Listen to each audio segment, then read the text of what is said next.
Parte semana 2 com Jesus.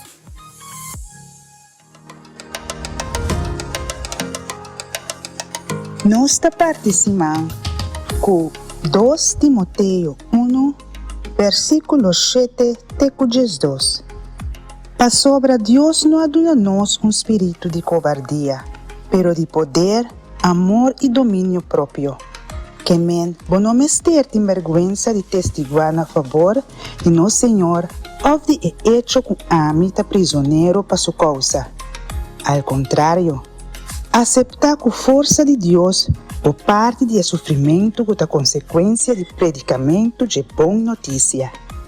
Deus a salva-nos e a chama-nos para virar povo santo, não para nos obra não, sino para sobra seu propósito e mostra de bondade que estava tem para nós por de eternidade, por meio de Cristo Jesus. Pero agora, Deus hace bondade invisível por meio de venida de nosso Salvador Cristo Jesus. Te acaba com o poder de morto e por meio de boa notícia, ela põe vida imortal salina clara. Para anunciar a boa notícia em mês, Deus a nombrar-me como mensageiro, apóstolo e maestro. Pese em mês, me passa de todo o sofrimento aqui, pero me não tem vergüenza, para sombra-me sa em quem me apone minha fé e te convenci que é insuficiente poder para cuidar lo que me confia nele.